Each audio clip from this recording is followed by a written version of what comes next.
So we're waiting on Jace to turn up today to sort of see what sort of progress we've made. We've got the brand new Rhino rack, platform rack going on today. We've got all the lights mounted to that. We've had the truck for about a week now. We've made a fair bit of progress amongst all the other builds going on here at the shop. So we've gone ahead and recessed all the electronics inside the canopy. Make things as practical as we can. We've gone ahead and plumbed up the tyre spider from Clearview to the twin compressors that are in this canopy. Yeah, hopefully Jace is impressed. So on the driver's side of the canopy here, we've got the RedArc 2000 watt inverter. We've got some 12 volt outlets, the Red Vision screen, and then we've also got the Cellfly Go. It's a mobile booster signal. So Jason get a bit better reception when he's out in the bush.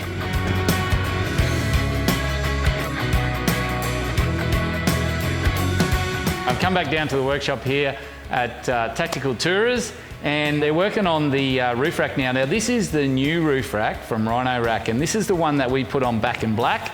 We did a little video on that one, and it's a pretty cool bit of kit.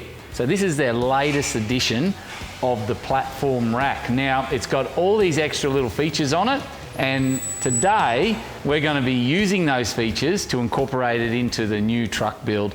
Jake, where are you at so far? I can see that we've got the rack upside down here. We've got some cool XDM Slimline LEDs, which, mate, they're only new, and I'm having a look at those now. They look pretty cool sitting under there. Really impressed with them, mate. They look really good. Yeah. We've also got the 150 watt RedArc solar panel to mount on this roof rack as well. Yep, gotcha. And then we'll probably be ready to throw it up on the truck.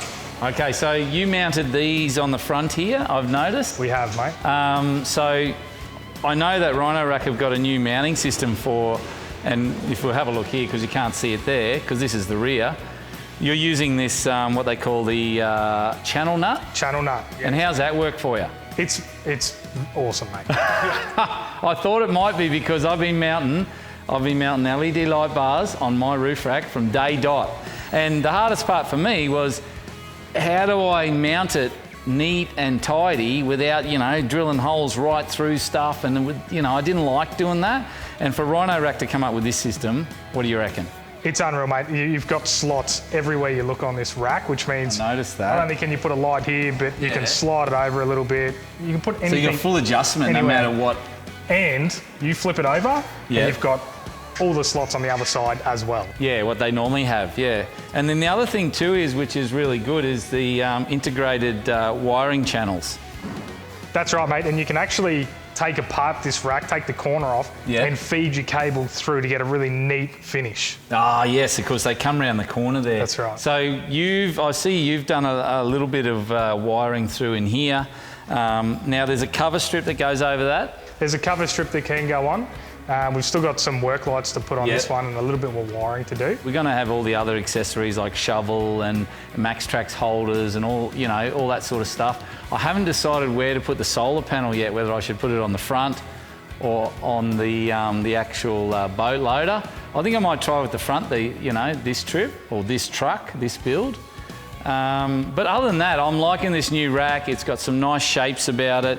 It definitely ticking all the boxes.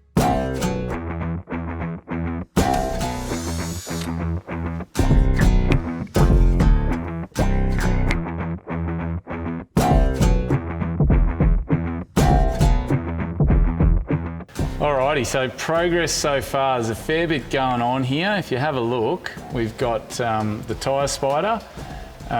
It's been mounted up underneath there. The hose reel, twin compressors, all this. I'm liking this setup at the moment. It's getting there. Probably needs a little bit of tweaking here and there. Anyway, let's have a look around the other side. Yeah, so this is looking pretty good at the moment. So we've got our mobile phone booster.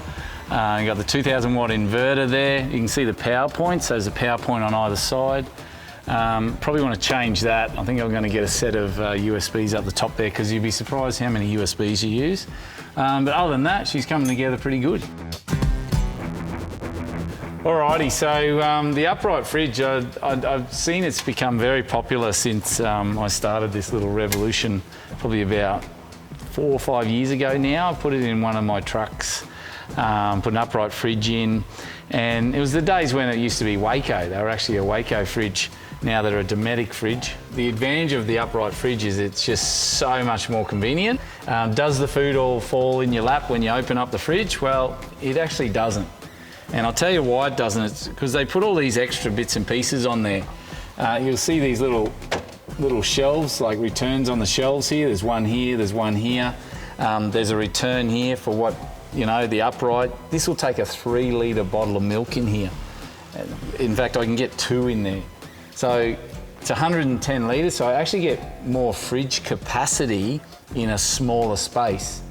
So that makes any sense as well. The freezer, of course, it's very efficient. It's 110 litres, yet it doesn't really make a big dent on your battery capacity. So you might be a 1 or 2 amps more than, say, your normal type fridge that people are using. And most people are using a 90, they're using a 75, which is very common. We've got a 75 sitting in Simon's truck. I find it works for me. Simon, on the other hand, he loves the drop slide. It works for him. That easy slide really is a perfect setup for his kitchen and his canopy.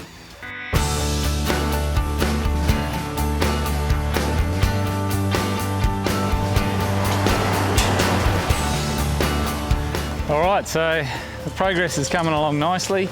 I'm going to go out and sort out a few more bits and pieces and keep the project happening. You know, there's a bit of tweaking to be done. I want to get some, you know, I've got to wrap it yet. I've got to put some designs on it. I want to get some colours running through.